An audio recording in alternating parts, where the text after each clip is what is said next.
Hi guys! Maganda ng gabi. Welcome back po dito sa Gandara SRU channel. Andito na naman nga po akong muli nagbabalik si Gandara upang maghatid ang latest update and fresh happenings patungkol sa TVJ.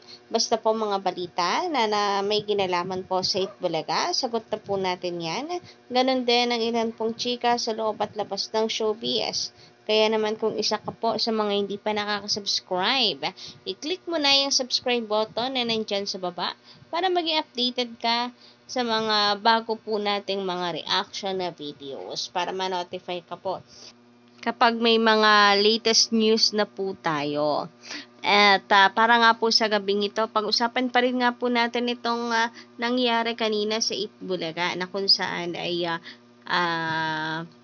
hot topic ngayon ng mga netizens dahil hindi po nagustuhan ng marami ang ginawa nitong si Miles. Yes guys, marami. Marami po talaga ang hindi po nagustuhan and galit na galit ngayon dito kay Miles Ocampo. Grabe nga naman yung hate po na at bashing na natatanggap ngayon ni Miles. Naiintindihan ko na hindi talaga tama yung ginawa ni Miles. Pero ilugar din po natin yung galit natin kasi hindi naman po yun kagustuhan ni Miles. Hindi naman niya gustong mangyari iyon. Kumbaga, aksidente lang po talaga. At wala naman pong taong perpekto. Lahat naman po tayo nagkakamali. Ang importante, natututo po tayo sa ating pagkakamali. And for sure, itong si Miles, even siguro siya sinisisi rin yung sarili niya, pinapagalitan yung sarili niya na dapat ay matuto siyang mag-control, na dapat ay tinigilan na niya. Kitang-kita po kasi talagang hype na hype kanina. Talagang nandoon yung kagustuhan na pigilan po si Singing Queen Sam. So ako ang say ko dito, sana ay hindi na lang po maulit. Sana ay mas maging mahigpit na po ngayon ang TVJ Productions na kung saan dapat mayroon na rin pong mga bawal-bawal. Alam niyo yon, yung ganito pong kulitan hindi po siya mawawala since laro-laro lang naman po ito sa kanila.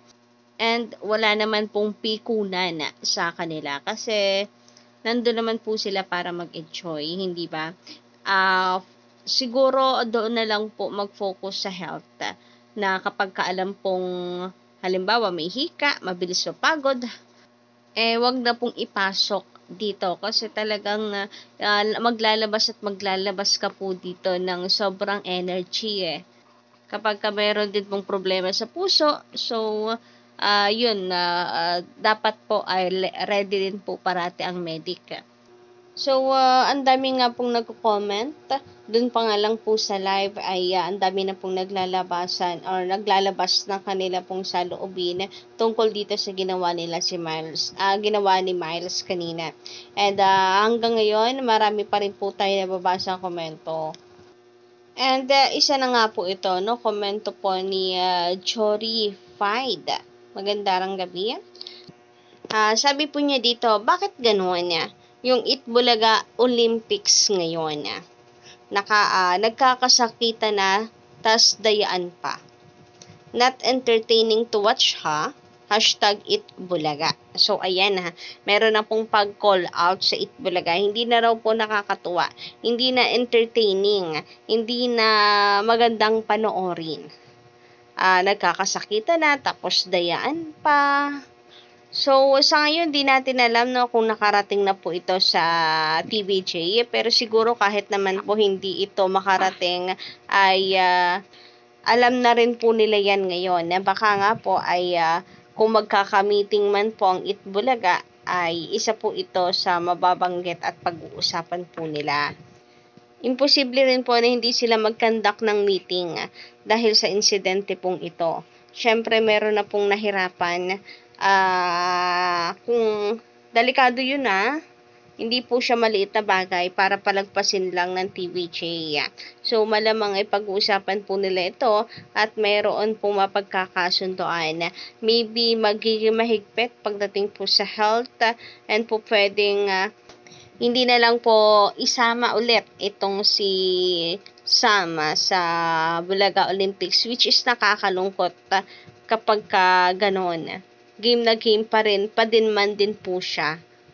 And po pwede din naman po ang aksyon ay para po kay Miles Ocampo, o pwedeng warning or diretsong suspended, kagaya ng request ng ilan po na nagrereklamo or galit ngayon kay Miles. Pero yun nga, paalala ko po sa inyo, ilugar din po natin yung ating galit. Nauunawaan ko na mali yung ginawa ni Miles, pero hindi naman po niya ito sinadya. So sana hindi na lamang po maulit, at sana matuto na si Miles dahil po sa kaganapang ito. Anyway, sabi pa dito, ang daming dayaan at pisikalan ang nangyari kanina sa Itbulaga Olympics. Hindi na maganda yon. Sana wag nang maulit yon. Ang pangit tingnan at TVJ or at Itbulaga TVJ. So, ayan, nakatag na po mismo ang official account ng TVJ po or ng Itbulaga po sa X. So, makakarating naman po siguro ito dahil active naman po sila sa Twitter. At the same time, ayun nga, pare-parehas po, kung mapapansin ninyo, yung mga komento na kung saan ay hindi po maganda or pangit na po talagang tingnan kapag kaganyan na may pisikalan na po talaga at dayaan. Dapat po ay nag-e-enjoy lang sila.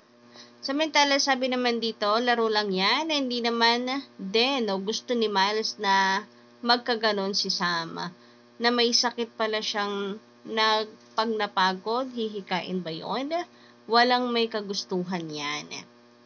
Samantala, meron din naman pong nagsasabi na dapat daw po ay makialam na ang MTRCB dito. Dapat po ay may panagutin sa nangyari dahil meron pong bata sa Itbulaga, which is si Amber. Nakikita po na Amber yung mga ganitong tactics sa laro, dayaan, pisikalan, ganyan. So, na hindi daw po maganda para sa bata. So, kayo ba, anong inyong say tungkol dito? Sabi nga po rito, yung bata po kasi wala dun sa bahay na kung saan ay maaari pong gabayan ng magulang na hindi po pwede. Nandun po siya kasi mismo sa studio, which is siya pong naging issue din minsan sa Showtime. Ngayon sa icing, sa bata po, responsibilidad yun ng mga magulang pag nasa bahay. Pero nasa loob daw po kasi ng studio. Kaya dapat maging responsible yung mga host na siyang ngayon nangyayari daw po sa Itbulaga dahil sa studio yung bata, which is si Amber. Nakikita po live yung ganito pong maduming laro. So, isa nga po ito mga kadabrikads, no? Sabi dito, nandiyan si Amber, nakikita ng bata ang mali ang ginagawa ninyo. Sana makita ito ni Lala Soto para wala pong pisikalan. So, ayun. Isa lang po ito ha. Marami pa po nagsasabi na iyon na nga daw. Kinakalampag po nila ang MTRCB. Kaya tinatanong ko po kayo ngayon, ano po inyong palagay? Dapat nga bang manghimasok ngayon ang MTRCB pagpanagutin ang Itbulaga? Pero bukod po dyan, mas inaalala ko po ang mga haters po ng EB, ng TVJ. Panigurado, palalakihin po nila ito at sisiraan ng Itbulaga. Makikita po nila itong butas at pagkakataon para sirain ng EB. Anyway, sabi naman po dito na kung saan ay ang sinisisi naman po ay si Kuya Jose or si Jose Manalo. Sabi dito, ginagaya ni Miles si Jose Si Jose pero si Jose may control. Si Miles walang control Totohanan yung galaw niya, manalo lang. Sabi pa dito, inumpisahan kasi ni Jose yung pangaagaw. Dapat next time, walang harangan. Walang harangan, agawan, at pisikalan. Ginaya ni Miles. Hindi nakakatuwa mula naman kay Shorting. So, ayun. Kung sino yung senior na sa EB, siya pong pasimuno daw, kaya maybe ginaya. And patungkol naman dito sa walang control itong si Miles, yun nga po yung mali niya. Kumbaga ay hindi na po ito ginawa for fun, kundi talagang pinipigilan niya para lang po manalo. Si Kuya Jose naman, talagang ginagawa po niya yan para po makapagpatawa lang eh. So, meron pong pang control din sa kanyang sarili. Pero iba daw po yung nangyari ngayon. Kayo ba, anong inyong say patungkol dito? Pa-comment ka lang po sa baba.